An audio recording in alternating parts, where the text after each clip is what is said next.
pertemuan kali ini kita akan membahas simulasi dan komunikasi digital untuk kelas 10 SMK.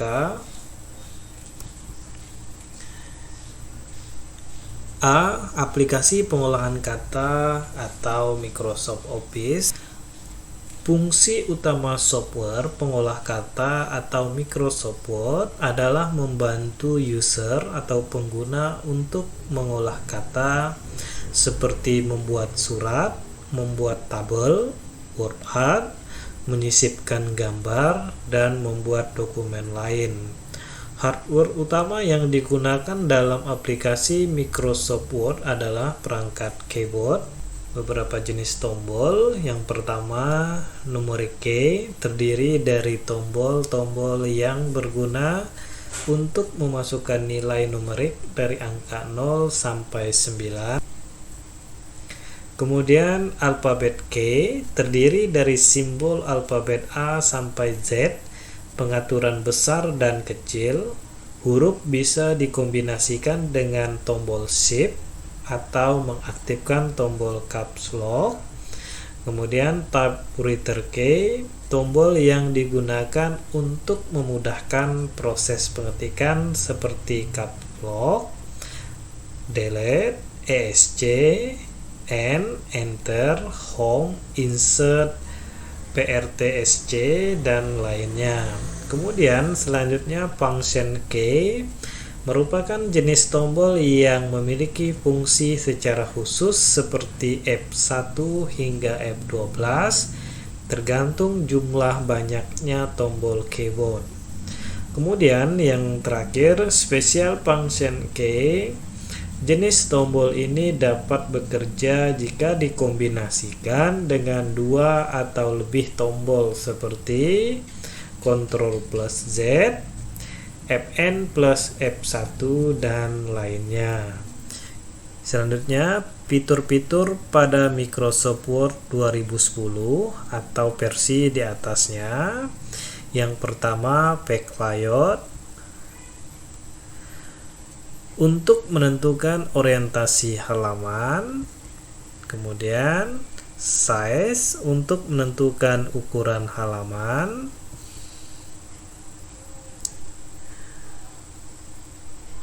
Selanjutnya margin, untuk mengatur margin halaman. Nah, di sini juga kita bisa mengcustom margin sesuai dengan ukuran yang diinginkan. Kemudian pengaturan font, untuk mengatur jenis font atau dengan menekan Ctrl plus Shift plus F. Untuk mengatur ukuran font atau dengan menekan Ctrl plus Shift plus P. Untuk mencetak huruf tebal atau dengan menekan Ctrl plus P. Untuk mencetak huruf miring atau dengan menekan Ctrl plus I. Untuk mencetak huruf bergaris bawah atau dengan menekan Ctrl plus U. Untuk mengatur warna font. Untuk mengatur format penulisan font. Mengurangi ukuran huruf atau dengan menekan Ctrl plus lebih kecil. Menambah ukuran huruf atau dengan menekan Ctrl plus lebih besar. Kemudian selanjutnya pengaturan paragraf. Palette, membuat ukuran list dengan simbol list tertentu. Numbering, untuk mengatur jenis list berdasarkan penomoran seperti angka, alfabet, dan lain-lain. Multi-level list, untuk membuat penomoran pada list secara bertingkat. Decrease indent, untuk mengurangi settingan indent pada dokumen sehingga bergeser ke kiri. Increase indent, untuk menambah indent yang menyebabkan kata bergeser sebanyak satu tab ke kanan.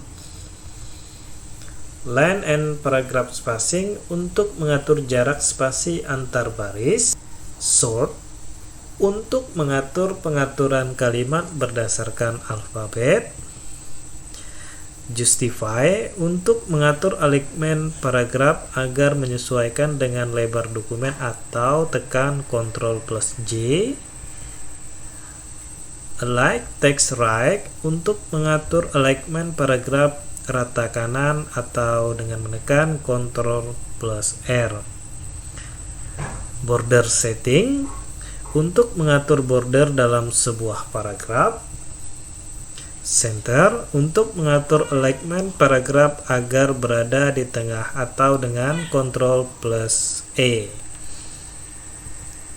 Shading untuk memberikan warna background pada kalimat atau paragraf yang diblok.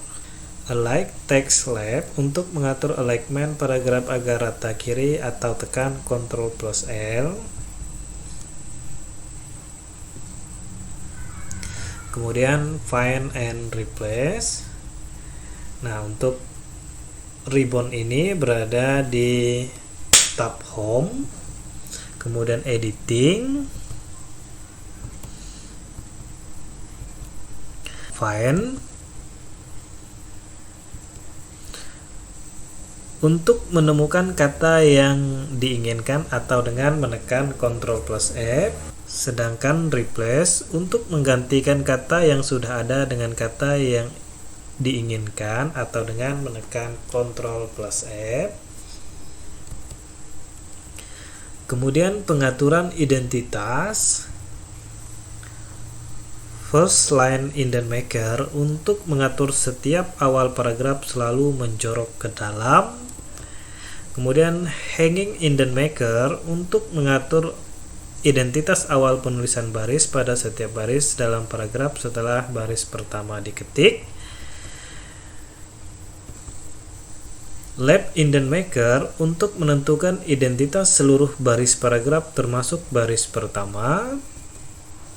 Right indent maker untuk menentukan identitas jarak baris paragraf dari kanan dokumen. Pembuatan tabel. Untuk membuat tabel ada di tab insert, kemudian table, kemudian kita pilih baris dan kolomnya. Nah, untuk contoh barisnya 3 dan kolomnya 3 sehingga contoh tabelnya seperti ini. Untuk menambah baris baru di bawah sel yang dipilih, klik kanan lalu ikuti langkah berikut. Insert, kemudian insert row below sehingga akan bertambah satu baris di bawahnya. Untuk menghapus sel tertentu dalam tabel, klik kanan baris yang akan dihapus, kemudian pilih delete cell sehingga muncul tampilan seperti berikut. Shift cell left untuk menghapus sel yang berada di sebelah kiri dari kursor. Kemudian Shift cell up untuk menghapus sel di atas kursor berada.